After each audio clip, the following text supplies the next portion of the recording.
ढाल बनी हुई थी उसको जानबूझकर खतरे की दिशा में कौन डाल रहा है।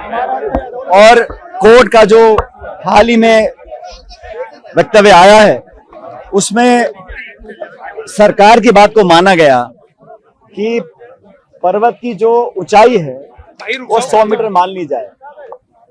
फॉरेस्ट सर्वे ऑफ इंडिया का ये आंकड़ा है कि अरावलियों के पहाड़ों के अंदर 1,18,000 पहाड़ ऐसे हैं जो 100 मीटर से नीचे हैं और मात्र 1,048 पहाड़ ऐसे हैं जो 100 मीटर के ऊपर है।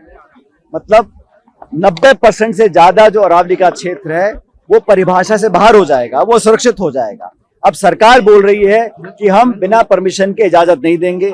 इस प्रकार के बैन पिछले 20 साल से अरावली में लगे हुए हैं, हरियाणा दिल्ली में लगे हुए हैं, लेकिन जो अवैध खनन हो रहा है, जो सरकार की नाक के नीचे अवैध खनन आज भी जारी है, उसको रोकने की सरकार क्या कर रही है? आने वाली पीढ़ियों का भविष्य अंधकार में डालना चाहते हैं। इतना प्रदूषण देश के अंदर है और जो रेगिस्तान का फैलाव है राजस्थान में वो रुका हुआ है अरावली पर्वतमाला की वजह से। अगर वो कुछ सालों के बाद नष्ट हो जाएगा तो दिल्ली तक रेगिस्तान पहुंच सकता है। चाहे वायु प्रदूषण हो, ग्राउंड वाटर हो, इकोलॉजी हो, बायोडाइवर्सिटी हो, हवा का प्रदूषण हो, उस सब में ये एक सुरक्षा कवच ढाल हमारे लिए है।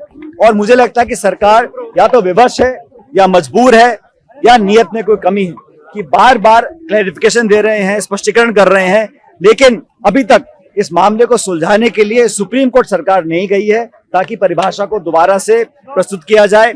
और मैं ऐसा मानता हूं कि गुजरात हो, राजस्थान हो, हरियाणा हो, दिल्ली हो, चारों राज्यों में चारों सरकारें भाजपा की हैं, केंद्र की सरकार भाजपा की है।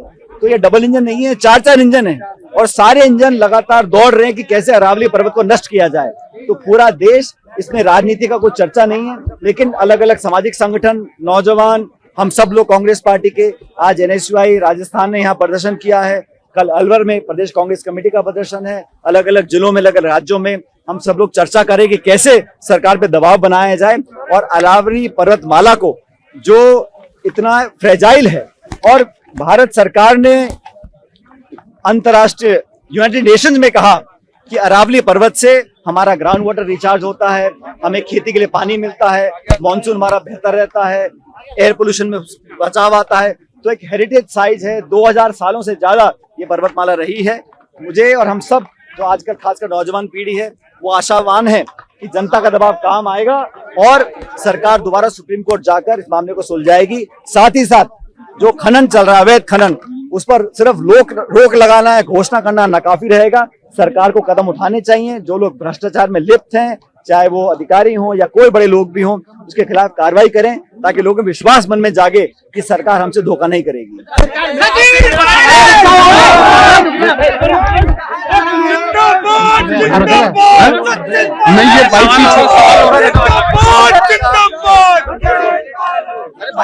सरकार का जो इतिहास रहा है वो देश के अधिकांश संसाधनों को चंद लोगों में वितरित करना चाहती है, हम सब देख चुके हैं। लेकिन प्रकृति के साथ, पहाड़ नदियों के साथ खिलवाड़ हो रहा है, इसको कौन बर्दाश्त करेगा? और सरकार ने, मुझे लगता है कि जानबूझ के आंकड़ों का जाल फैलाया है, लोगों को झूठे आश्वासन दिए जा रहे हैं। हकीकत अलग है।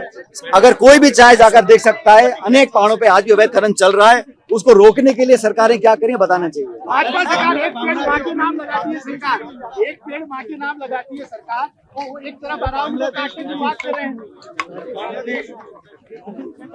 देखिए, मैं तो इतना कहना चाहता हूं कि लोगों का जो विश्वास है वो उठ रहा है।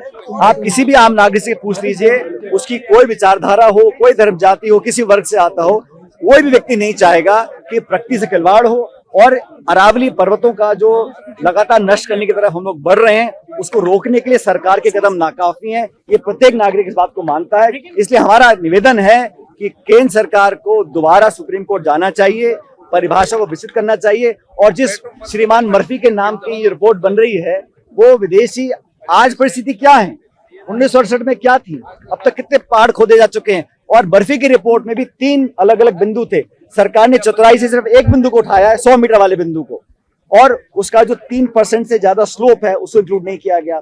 पत्थर पर्वत की 100 मीटर नापी जाएगी, सी वाटर लेवल से नीचे से, इस पर स्पष्टीकरण नहीं किया। सिर्फ 100 मीटर को पकड़ के बैठे हैं। जैसे मैंने कहा, सरकार की agency FSI forest survey of India ने कहा है कि 1,18,000 पर्वत 100 मीटर से कम ऊंचाई के हैं, मात्र 1,048 पहाड़ हैं जो 100 मीटर से ऊपर हैं। आप खुद अंदाजा लगा लीजिए, जब तमाम इलाका असुरक्षित होगा तो वहां पर खुले आम वहां पे अवैध खनन किया जाएगा।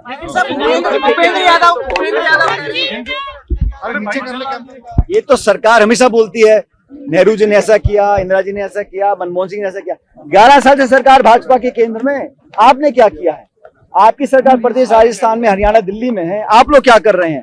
आप लोग जनता के मन में विश्वास क्यों पैदा हो रहा है? आज कोई आपकी बात को मान क्यों नहीं रहा है? वो भी लोग जानते हैं कि आपकी नियत ये है कि आंकड़े दिखाओ, भ्रमित करो, मीडिया में बातें फैलाओ और अंत में कुछ लोगों को फायदा पहुंचाने के लिए सारा काम किया जा रहा है। लेकिन भूपेंद्र यादव कह रहे हैं कि 0.19% ही होगा खनन। 0.19% भी सिर्फ आंकड़ा है ना, इसमें भी लगभग 70,000 एकड़ जमीन आप खनन कर सकते हो।